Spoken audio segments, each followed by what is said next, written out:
In a world where nothing came for free, Sophie Miller trusted no one. Least of all the handsome stranger who offered her help when she needed it most.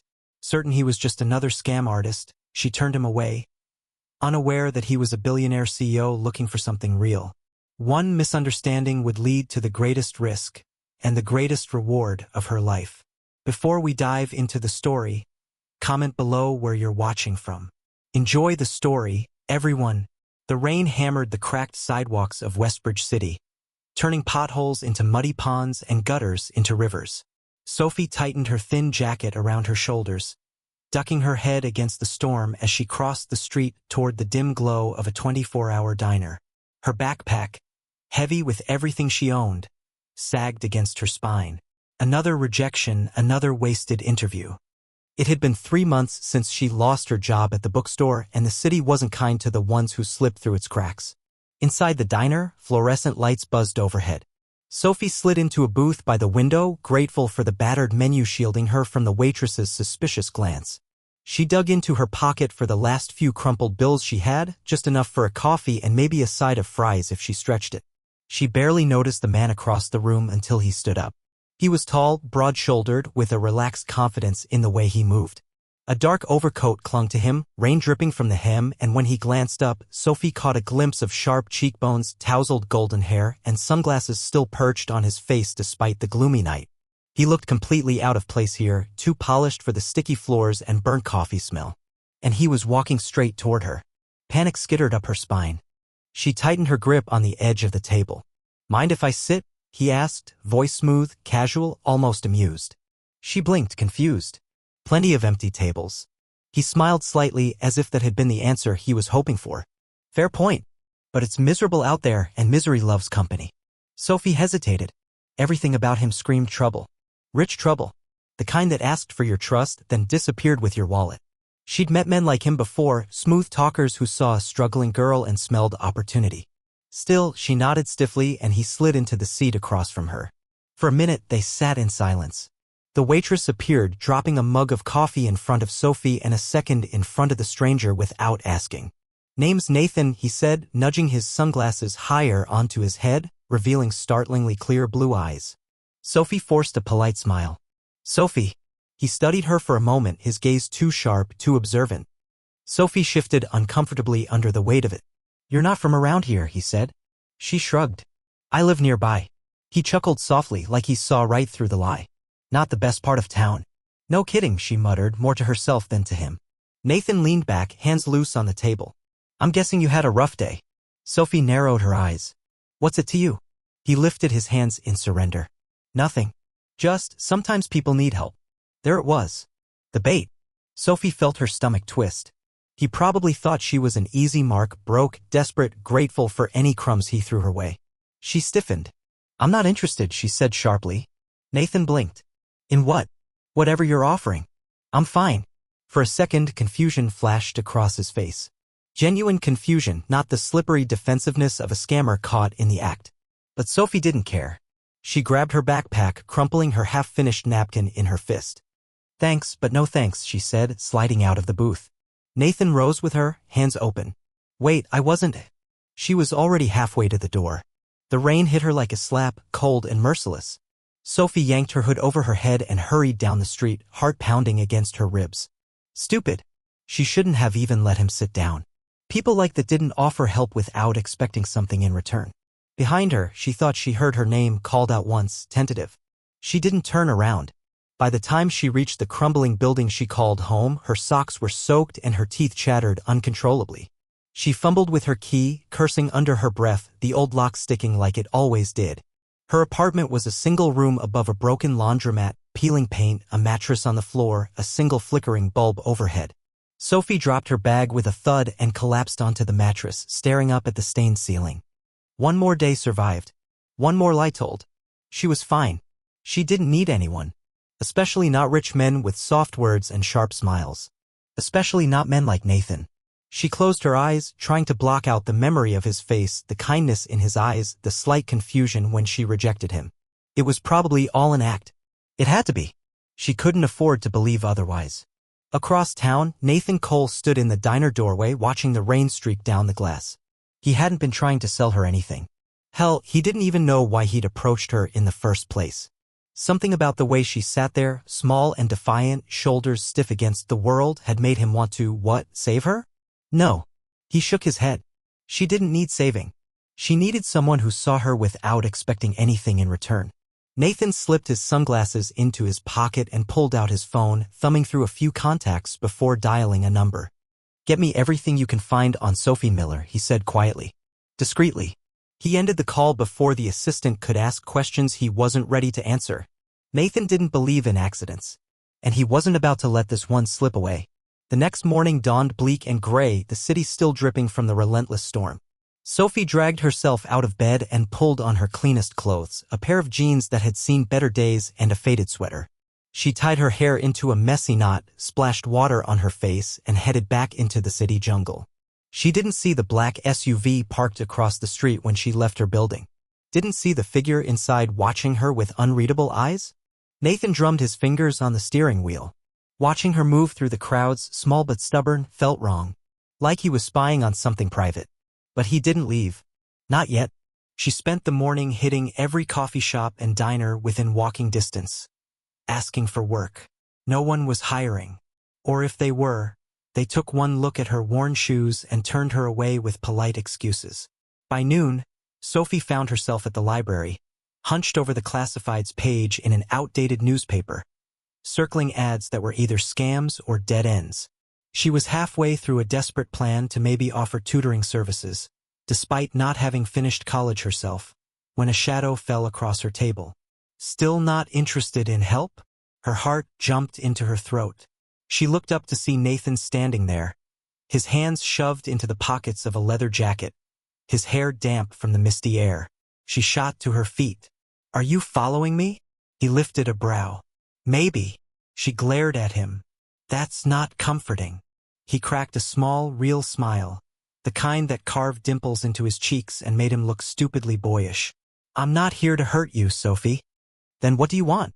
Nathan hesitated, seeming to search for the right words. "Lunch. A conversation. A chance."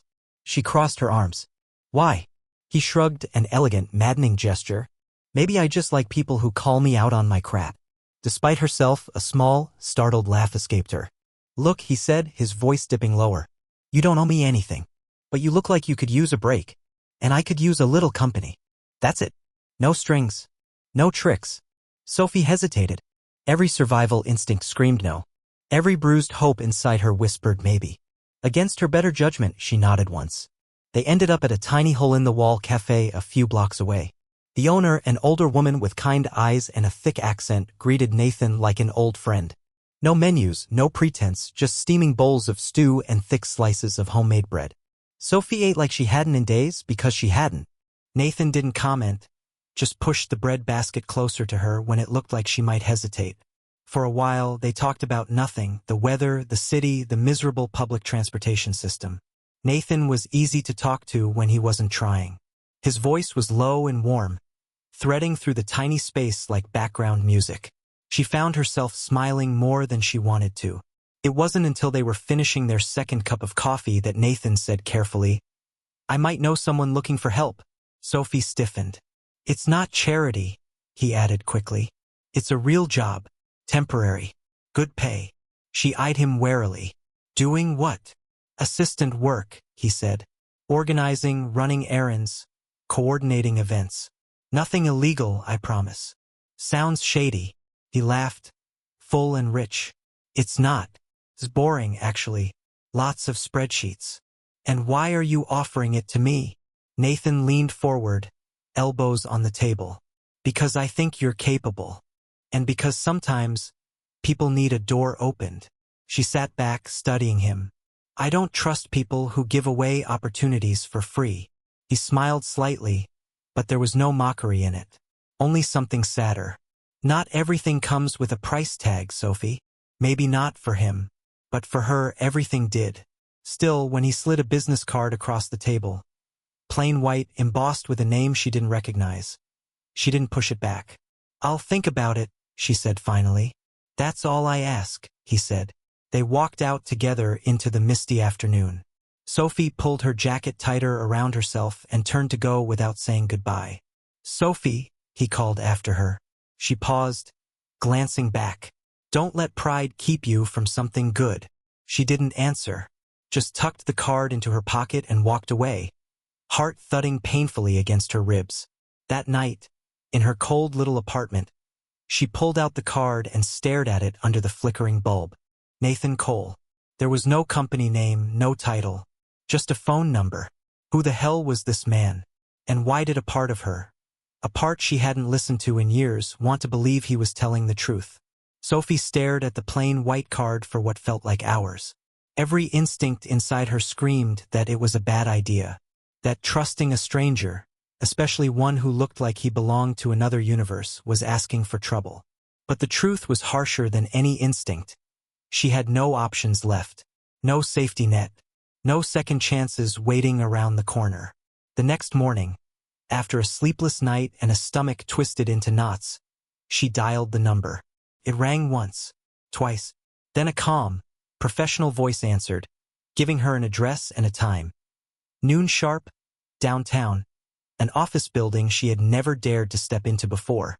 Sophie showed up 15 minutes early, nerves chewing through her resolve. The building towered above the city like a gleaming sword, all steel and mirrored glass. She caught her reflection as she entered, small, tired, in second-hand clothes, and almost turned around. But pride, that stubborn thing that had kept her alive this long, pushed her forward. Inside, the lobby was a cavern of polished marble and glass sculptures. Men and women in tailored suits clicked across the floor, their conversations brisk and efficient. A receptionist greeted her with a rehearsed smile and handed her a visitor badge. No raised eyebrows, no judgment. Sophie almost wept from the simple, cold professionalism of it. She was led to a conference room on the 27th floor where a tall man in a dark suit was already waiting. Not Nathan. This man was leaner, older, with silver at his temples and an air of brisk detachment. "Miss Miller," he said, extending a hand. "I'm David Renshaw, Mr. Cole's executive assistant." Mr. Cole. Sophie's pulse stumbled. So he did work for someone after all. Maybe Nathan was just a recruiter, a scout. The interview was efficient. David asked about her organizational skills, her ability to work under pressure, her willingness to adapt. Sophie answered as best she could, trying not to fidget under his cool gaze. At the end, he handed her a slim folder.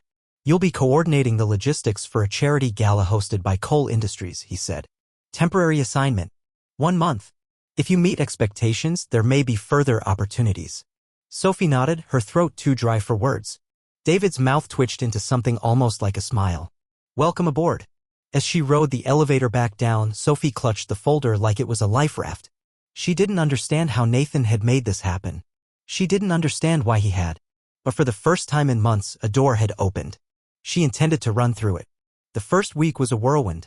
Sophie worked 14-hour days coordinating deliveries, wrangling stubborn vendors, tracking down missing shipments, and learning that the world of high-end charity events was a savage battlefield dressed in silk and champagne. She barely slept. She lived on coffee and pure adrenaline. She messed up once, twice, but each time she caught herself before disaster struck. And Nathan? Nathan was nowhere. She didn't see him, didn't hear from him. A part of her was relieved. Another part, the part she didn't dare listen to, felt something dangerously close to disappointment. Until the night she stayed late at the venue, triple-checking the seating charts. She was the last one there, the grand ballroom a glittering cavern of crystal and velvet under the soft lighting. Sophie tucked the charts into a folder and was reaching for her bag when she heard footsteps behind her. She turned and froze. Nathan stood there, hands in his pockets, watching her with an unreadable expression. She stared at him, heart in her throat. "What are you doing here?" He shrugged lightly. "Checking on my investment." Her stomach twisted. "You're what?" "You," he said simply. "This event. This opportunity." Realization slammed into her.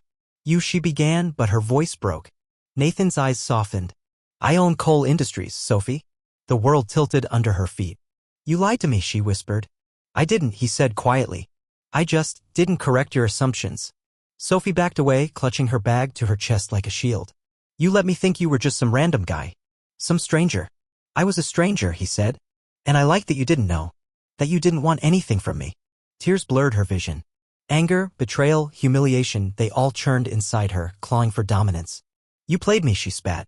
No, he said, voice sharp. I respected you. She shook her head while rising in her throat. You pitied me. Gave me a charity job. Is that what you think? His voice was low, dangerous. That this was pity. Sophie turned on her heel, blinking furiously against the hot sting behind her eyes. You should have just left me alone, she said, voice trembling. Behind her, Nathan stood silent, a statue carved from regret. She didn't look back. She couldn't. Outside, the cold air slapped her cheeks, mixing with the salt of her tears. Sophie stumbled down the marble steps of the grand hall, the city blurring around her in a smear of lights and noise. She had trusted him. She had believed, just for a moment, that maybe someone saw her as more than a charity case. And it had all been a lie. Sophie fled into the night, her heart shattering in the quiet places no one ever saw. The next few days passed in a haze. Sophie threw herself into work with a desperation that bordered on recklessness.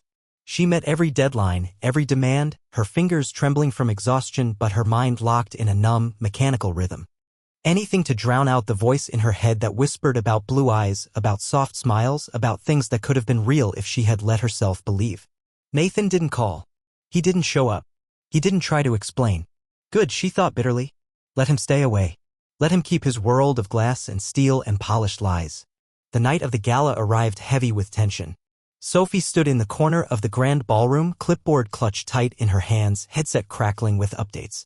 The chandeliers blazed overhead, casting fractured rainbows onto the marble floor. Guests swirled around her, politicians, celebrities, titans of industry, laughing, drinking, pretending. She didn't belong here. She never had. But she had a job to finish. The evening unfolded like a well-rehearsed play. Speeches were made.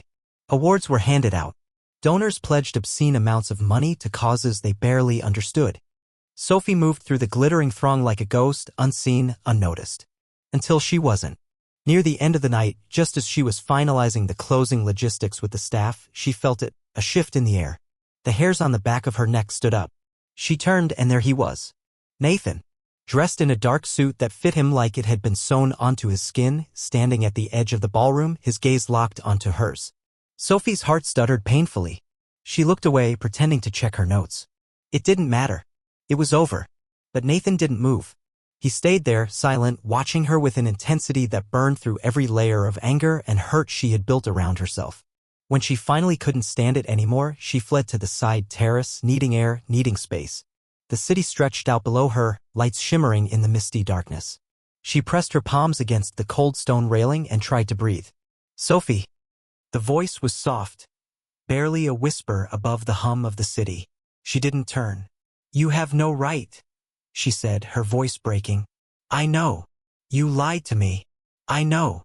Then why are you here? Nathan was silent for a long moment. Because you're the first real thing I've felt in a long time, he said finally. Because you didn't want anything from me. Because you saw me, not the company, not the money. Me. She laughed bitterly, blinking against the hot sting in her eyes. I didn't see anything. I made a mistake. No, he said, stepping closer. You made me want to be someone better. She turned to face him then, anger and grief warring inside her. You don't get to fix me, she snapped. I'm not here to fix you, Nathan said, his voice low and fierce. I'm here because I need you, not because you're broken, because you're strong. Because you're stubborn and brave and you scare the hell out of me. Tears slipped down her cheeks, unchecked. I don't belong in your world, she whispered. He reached out, hesitant, as if afraid she might disappear if he touched her. Then I'll leave it, he said. I don't care about the world. I care about you. Sophie stared at him, her heart a battlefield of hope and fear. You don't even know me, she said. Nathan smiled. A real smile, soft and aching. I know enough. He stepped closer, until there was barely a breath between them. I know you're terrified, he said. I know you've been fighting alone for too long. And I know. I want to fight with you. Not for you. With you. The dam inside her cracked. With a broken sob, she closed the distance between them, crashing into him with all the force of everything she had tried so hard to hold back. Nathan caught her, arms wrapping around her like a shield, a promise. I'm sorry, he whispered into her hair. For all of it. She clutched his jacket, burying her face against his chest, letting herself believe just this once that maybe she didn't have to survive alone anymore. When they finally pulled apart, Nathan cupped her face in his hands, his thumbs brushing away the tears. "I'm not asking you to be someone else," he said. "I'm asking you to let me in." Sophie searched his face, looking for cracks, for lies, for the traps she had spent her whole life avoiding. She found none. Just him. Raw. Real. Terrified. Just like her. Slowly she nodded. Nathan's smile was brighter than anything the city could offer. He kissed her then, not like a prince claiming a prize, but like a man finding home. The noise of the gala faded. The lights, the laughter, the polished lies, they all dissolved into the night, leaving only the two of them standing together on the terrace, two stubborn souls who had collided by accident but chosen, this time, to stay. And for the first time in longer than she could remember, Sophie Miller didn't feel like she was falling. She felt like she was flying.